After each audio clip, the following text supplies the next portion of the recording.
There's a reason people push away the very ones they care about. It's not because they want to be alone. It's not because they don't feel. It's because closeness, real closeness, feels like danger to someone who has learned to protect themselves through distance. To become a safe place for that person is to become a quiet revolution in their life.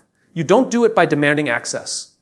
You do it by earning trust slowly, not by fixing them, but by refusing to abandon them in the moments they fear they deserve to be left. You see, emotional safety isn't built with a grand gesture. It's built in the moments where you could react, but choose not to. It's built in the way you hold their silence without needing to fill it. It's in the way you lean in when they expect you to walk away. People push away what they secretly hope will stay. It sounds paradoxical, almost irrational. But human beings often act in contradiction to their deepest desires, especially when those desires are tangled with fear. The person who pushes you away may not be rejecting you. They may be trying to protect something inside themselves that feels too vulnerable to hand over. And the more they care, the more they fear the loss. So they preempt it, they distance themselves, they put up walls. Not because they don't want love, but because they're terrified of what it might cost. We all carry stories. Some were written in childhood. Others were carved by betrayal, abandonment, or neglect. These stories become internal blueprints. And when someone shows up offering genuine care, it activates something dangerous inside the one who has been hurt hope.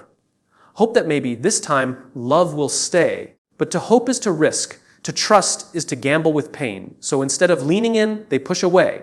They test your patience. They test your presence. They try to scare you off, not because they want you to go, but because they need to know if you'll stay without being asked. This is the emotional paradox that plays out silently in the lives of so many avoidant or wounded people. The person pushing you away is often stuck in a subconscious pattern. If I don't get too close, I won't be hurt. If I leave first, I can't be abandoned. If I keep control, no one gets to break me again. They don't consciously think these things, but their nervous system does. Their defenses are automatic.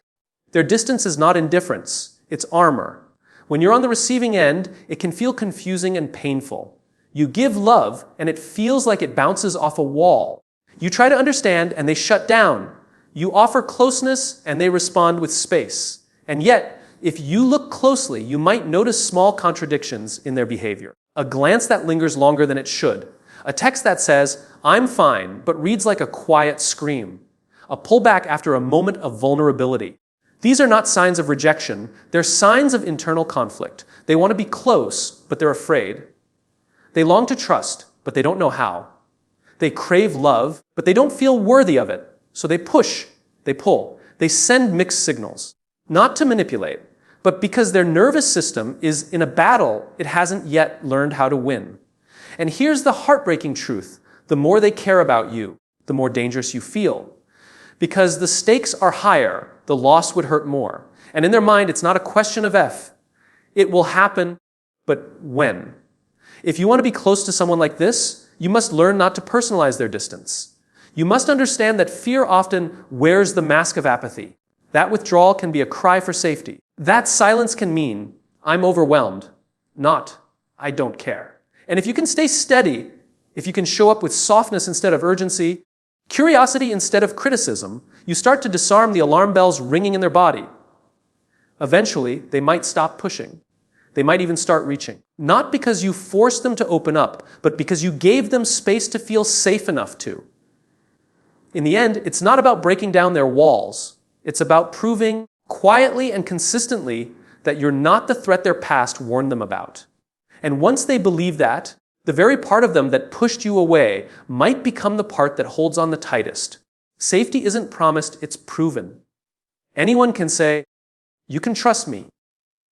But trust isn't something people give away because of words. It's something they offer slowly, over time, in response to what they feel. And what they feel is shaped by what you do, not once, but repeatedly. Especially with people who have been hurt before, safety is not built with declarations. It's built through consistency, through presence, through the quiet, repeated message that says, I'm not going anywhere.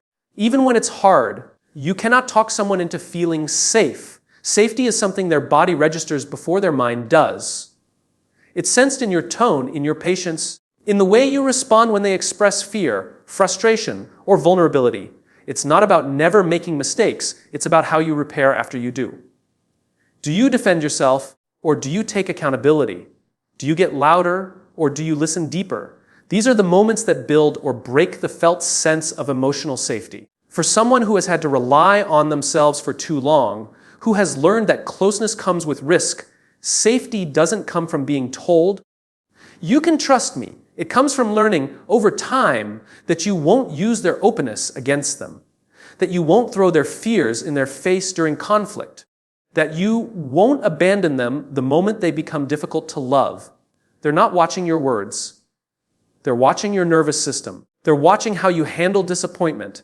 They're watching whether your love holds steady when theirs gets tangled in fear. People often mistake emotional safety for comfort, but they're not the same thing. Safety means someone knows they can be fully seen, even in their mess, even in their regression, and still be held with respect. It doesn't mean you enable or walk on eggshells. It means you respond with maturity, not punishment. You can have boundaries and still create safety. You can hold someone accountable while still making them feel emotionally secure. Most people have at least one wound around safety a moment in their life when someone said, "You're safe with me," and then proved the opposite. That one moment can echo into every relationship afterward. So when you come into their life and try to offer a different kind of love, it won't be easy. They'll flinch. They'll test. They'll fear that your calm is a performance and that the real version of you, the one that leaves or lashes out, is still coming. And the only way to disprove that is not with a speech. It's with time. It's with actions that say, again and again, "I see you. I'm still here." Being safe for someone means you become predictable in the right ways. Your reactions aren't volatile. Your words aren't weapons. Your love isn't withdrawn every time they disappoint you. It means when conflict happens, you work through it, not around it. It means when they need space, you give it without guilt tripping. And when they need closeness, you offer it without making them beg. Safety is proven through repair, through regulating yourself when the conversation gets hard, through staying emotionally available even when they pull away. And over time, those actions stack up. They start to believe, not because you told them to, but because they have felt it. In the end, anyone can promise to be safe, but only the ones who prove it, over and over, in the moments that matter most, become the people we trust enough to finally exhale with.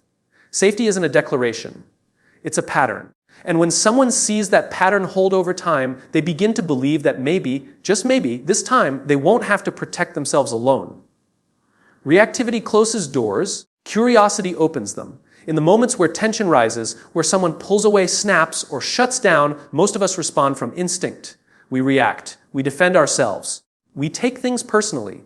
But what if those moments weren't invitations to defend, but opportunities to understand? What if the person in front of us wasn't trying to hurt us, but showing us where they're hurting? When we react, we shut the door to that understanding. But when we stay curious, we gently pry that door open and begin to see what's behind it. Reactivity is a survival response.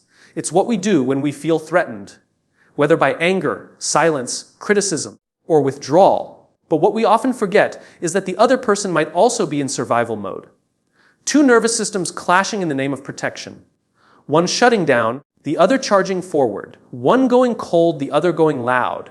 And when both people are reactive, nothing real can be heard. But when one person stays curious, just one, the dynamic shifts. Curiosity sounds like, "I wonder what made them pull away just now." It asks, "What are they afraid I'll do?" It says, "There must be something underneath this silence."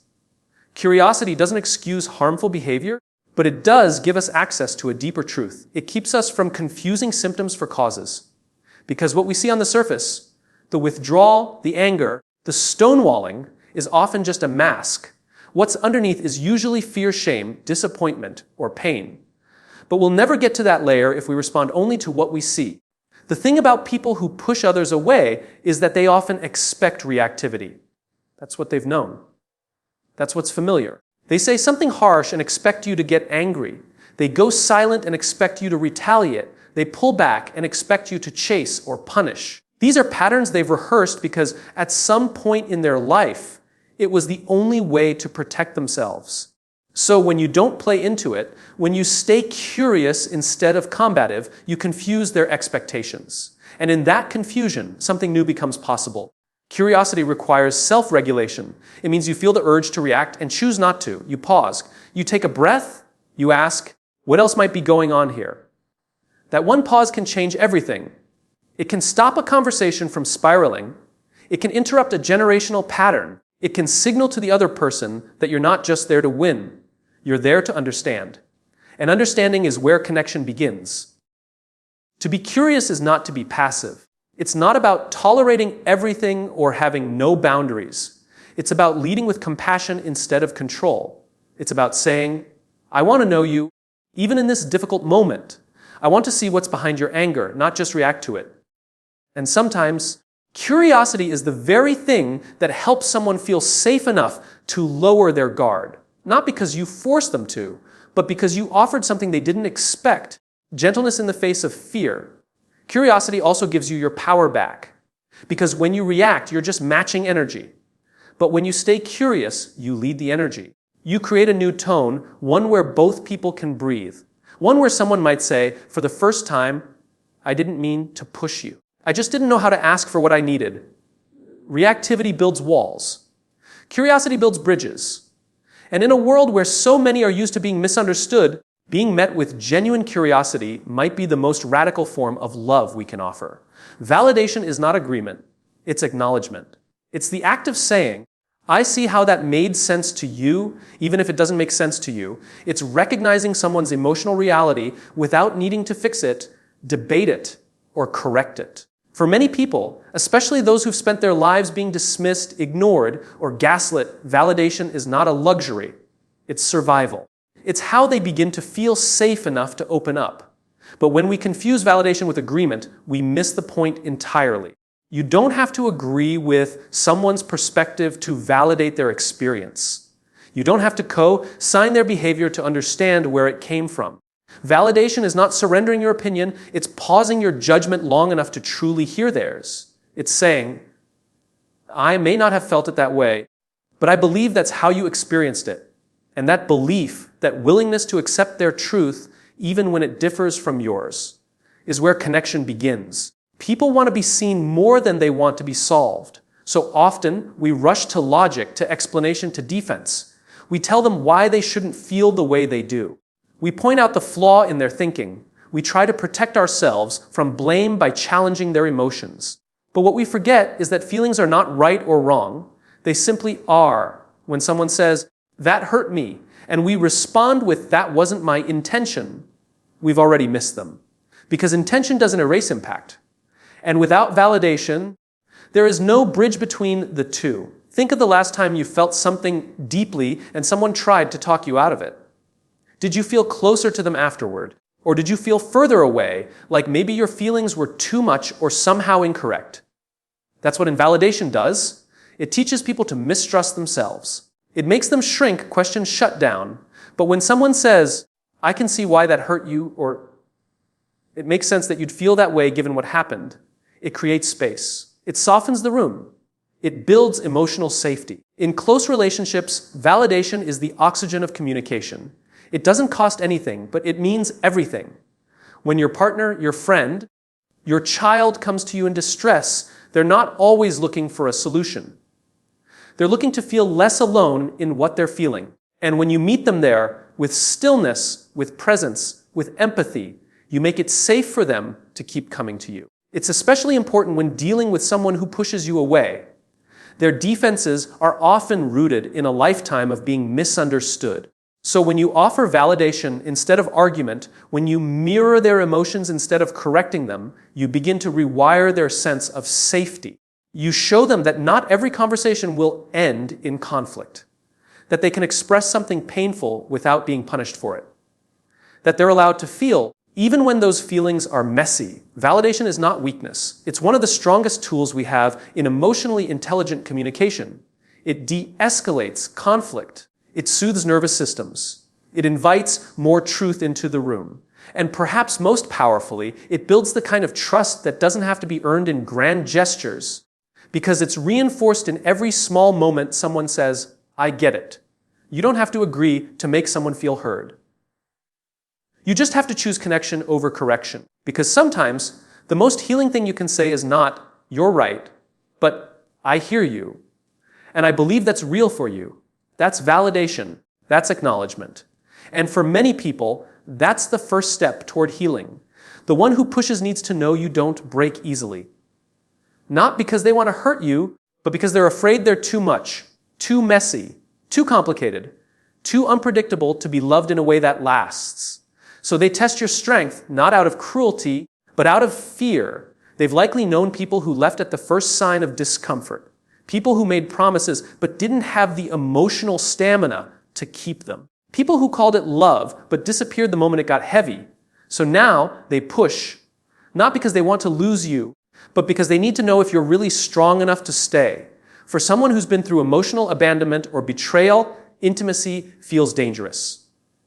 Love feels unstable. So when it shows up again, kind, consistent, and warm, it almost feels too good to be true. And that's exactly when their defenses kick in. They withdraw. They go silent. They become difficult, distant, even cold. It's not to punish you. It's to see if you'll turn into everyone else. If you'll flinch, if you'll run, if you'll lose your center the moment theirs falls apart. This is where many relationships collapse. Not because the love isn't real, but because one person misunderstands the other's fear as rejection. It's easy to take it personally when someone pulls away. It's natural to feel hurt when someone says they need space or begins to shut down emotionally. But the person who pushes you away is often holding one core belief inside: no one can love me at my most unlovable. And when they start to unravel, when they start to fall apart or sabotage connection, they are not asking for perfection from you. They are asking for strength. Emotional strength is not loud. It doesn't mean yelling over their silence or demanding vulnerability on your timeline. It means being grounded, calm, unshakable, not because you don't feel, but because you don't let your feelings control your behavior. It means you don't match their fear with fear. You don't meet their shutdown with panic. You don't collapse because they need to know that when they come undone, they're not dragging you with them. They're leaning on someone who can hold the weight. They're not looking for someone to fix them. They're not even looking for someone to chase them. What they're looking for, without even realizing it, is someone who can hold steady when their storm hits. Someone who doesn't mistake emotional messiness for emotional manipulation. Someone who says through action, not just words, "You don't scare me. Your depth doesn't scare me. Your doubts don't scare me. I'm not afraid of your humanity." That doesn't mean you sacrifice your well-being or let someone treat you with disrespect. It means you understand the difference between pain and pattern, between cruelty and fear, between someone trying to push you away to hurt you and someone pushing you away because they're afraid they're already broken and unlovable. And in that understanding, you respond differently. When you don't break easily, when you can hold space without falling into chaos with them, you become a living contradiction to everything their nervous system has learned. You become the one who didn't leave, the one who didn't shatter, the one who stayed, not out of obligation, but out of choice. And eventually, maybe slowly, they'll stop testing. They'll start trusting. Because when someone who always expected abandonment finally feels met with resilience instead of retreat, they begin to believe what they've never believed before, that maybe love can hold even when they cannot. That maybe this time they're not too much. Your calm is the medicine their nervous system never knew. Not your perfection, not your advice, not your intensity, just your calm presence. Your ability to stay steady in moments when everything inside them feels chaotic. For someone who's used to being around people who match their fear with fear, or their triggers with more triggers, calm feels unfamiliar, almost suspicious at first. But slowly, it becomes the thing their body starts to trust. When someone is anxious, avoidant, or wounded by past emotional volatility, their nervous system is wired to anticipate danger, even in moments of peace. They might expect conflict to explode at any moment. They might brace for abandonment even when no one is threatening to leave. Their system is in a constant state of high alert, scanning for signs of betrayal, rejection, or criticism. In this state, it doesn't matter what you say. Their body isn't listening to your words. It's listening to your energy, your regulation, your tone. your ability to remain grounded when they're spiraling. You become a safe place, not because you're always right, but because you're always steady. Because when their emotions come in waves, sharp, fast, unpredictable, you become the shore they crash against without being swallowed by. You don't react with panic. You don't feed the fire. You don't disappear. You stay. You breathe. You speak softly. And that softness becomes the signal to their body that maybe this moment is different. Maybe this time they don't have to armor up or shut down. Your calm doesn't mean you don't feel. It means you've learned to regulate what you feel so it doesn't spill out in ways that make others feel unsafe. It means you've done the work to respond rather than react. It means you've stopped confusing urgency with importance. And in doing so, you offer a new model for connection, one where emotional storms aren't met with more chaos, but with clarity and compassion. For the one who's used to unpredictable love, your calm feels like contradiction. They don't trust it at first. They might even test it. Pick fights, shut down, get loud, go silent. Not because they want to destroy peace, but because they don't know how to live inside it yet. Peace feels vulnerable. Calm feels disarming. Love without volatility feels like a lie waiting to fall apart. But when you remain steady, not passive, but patient, you start to co-regulate them. Their system over time starts to mirror yours. Their breath slows. Their voice softens. Their fear begins to loosen its grip. This is not about being their emotional caretaker. You are not their therapist. You are not responsible for their healing. But your presence, your self-control, your emotional regulation, your ability to hold space without judgment is a powerful influence. Because we all affect each other, whether we mean to or not. And when someone finally experiences a connection that doesn't demand they shrink, perform, or panic to be loved, their body starts to believe in something new safety without fear. Your calm tells them they don't have to earn your patience, that they don't have to be perfect to be met with love, that they can bring their full, unfiltered selves, and you'll still choose to stay present. And maybe for the first time, they'll learn that connection doesn't have to come with tension.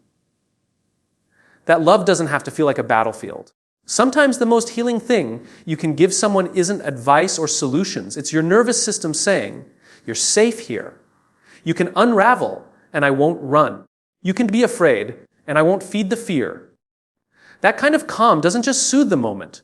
It rewrites what love feels like. And for someone who's never known that kind of peace, your calm may be the most profound gift they've ever received.